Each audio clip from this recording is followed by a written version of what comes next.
Hello everyone, welcome to Lush and Salty Aquariums. My name is Stefan and thanks for coming to the channel. This is the 12-gallon long bookshelf aquarium from Lifeguard Aquatics. That's who manufactured this water box, and I'm pretty darn happy with it. It's a little less expensive than the UNS or ADA versions of the same aquarium, but it still has the low iron glass and all that good stuff, and it's performed really well for me. And where to begin with such a busy aquarium? I've talked about it so many times, but the stuff that happens outside the aquarium, above and around it, can be just as awesome as anything that's going on inside of it. With paludariums and the like becoming ever more popular, combined with for a while now, super popularity of nano tanks, you get a confluence of these inspirations, and all of them are represented, I think, pretty well by this 12-gallon long bookshelf aquarium. It's been up for about 9 months now, give or take. This piece of driftwood, which I literally just hung on the edge way back when, is now its own ecosystem, really. I mean, look at that Christmas moss. I think that's Christmas moss, could be weeping moss, it could even be flame moss. You know, I always get everything confused that's not Java moss, which I'm not a big fan of. Unless you're breeding fish, I think Java moss is essentially sloppy, messy, and attracts all kinds of particles and what have you. It's just not conducive to a lovely looking aquascape, and that's my opinion. And it doesn't really matter, because you can get all these other mosses that are far more ornamental, in my opinion. And over time, it's grown in and out of the water with equal vigor. Now, I no longer miss this, but I do pour top-offs right over it. And in a sense, although I dechlorinate the water when I'm topping off, I pour it right over this piece of driftwood and let it filter right through the moss. And I bet you that even purifies it more. So pothos, everybody's favorite emerged plant. And I've got some of that going on here, and I think philodendron, I forget what that striped plant is. It was more purple in the store, but as long as it's alive, I'm happy, right? It did lose its purple color for whatever reason. And then of course this knotty piece of wood, dry up there. If something were to change, that's fine. I created sort of a beaver dam here with little twigs and stuff.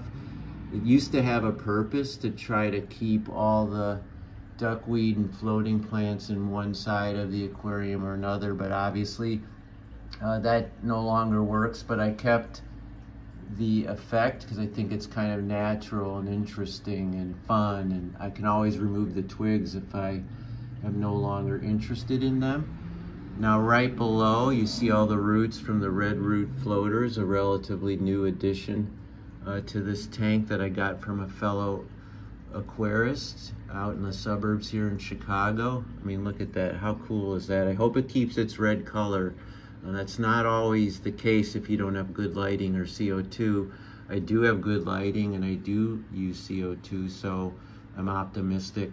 And below the surface here, you see some sticks that I've literally just dropped in the back there. You can see the top of them. That's a top there and a top there. And I just let it dangle, primarily for effect. It serves no other purpose, but it mixes in with the natural root stock from the pothos, and in general just creates a really interesting undercarriage for this, what is now intense piece of hardscape that, like I said earlier, has in a sense become its own ecosystem. I wouldn't be surprised if, as summer approaches, I don't find a few little fruit flies and other things that have gotten into the house sort of hanging out up here, which is fine because my pencil fish and dwarf neon, what are they called? Neon green rasboras and wild pencilfish, dwarf pencilfish, I should say. That's what this beautiful specimen is. The cool thing about these pencilfish is, unlike the red coral or the coral red or the super red, which are very, very expensive, these are really affordable. Almost as cheap as the Bexford pencilfish, and just infinitely more colorful and interesting. I mean, look at that. Between the stripes and the red and the gold and the black, super beautiful. Now, because all these fish are underneath here, it's shaded and you don't get their intense colors. But as I said, the neon green from those rasboras and the colors on that pencilfish, fantastic. I also have quite a few chili rasboras in here.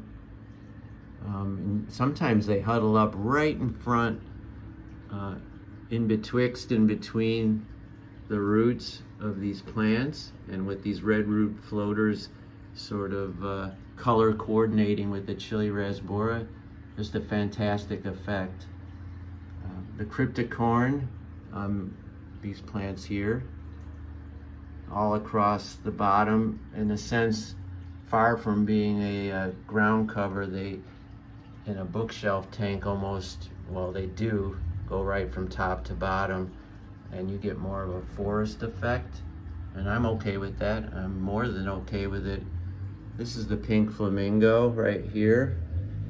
It's one anyway, and I've got two more. They stay the same, healthy. They're not growing any bigger or spreading, but they're not dying. There's no dead leaves, and there hasn't been forever. It's interesting how they stay the same, though. For this little piece of variegated pothos, I say variegated because it has white. It's the white and green strain. I just hung it from the side, and it's growing over the small little nano canister I have there. An Oase. This is the smallest Oase canister filter they have that comes with the heater built in, and it's excellent for a desktop because you can sit it right perpendicular to the aquarium, and run the outflows and inflows right there, and sends the water across, and bada bing, bada boom. I don't require a lot of flow in this tank, but I do believe in flow for any aquarium, really, even the so-called stagnant betta fish tanks. I think if you just let the water get too still too long, bad things happen. At least to me they do. Granted, it's pretty modest flow in this aquarium, and it's all in the back. But I've seen this tank when the filter got very, very blocked and the duckweed sort of takes over. The water parameters stay excellent, and this is one of my better performing tanks in terms of water parameters. But I don't know, the fish seem to get more lethargic, and I just believe in some current. That's all I'll say about that, and that was plenty. Here you have the hydrocolte triple Japanese clover, as I like to call it, and it's growing right up and in the roots of that pothos, and that's so awesome. I love that. That's kind of what I was forcing the effect over here with the roots and sticks, combining not disparate elements, but two different aspects of an aquascape, whereas here it just started happening, and I didn't do anything to discourage it, and now it's a wonderful little motif or mise-en-scène or still life on this corner. All the different colors of the cryptocorn, so fabulous, the purples and the reds and the greens, In the back, I have some stems, some simple rotala and a little bit of sessiflora. It grows really fast, and I'm always just cutting it down. You can see sort of the shave, like, what do they call that when you give a haircut? A hard, like, saw cut across the top, buzz cut maybe, but there's so much going on here, it's hard to even see.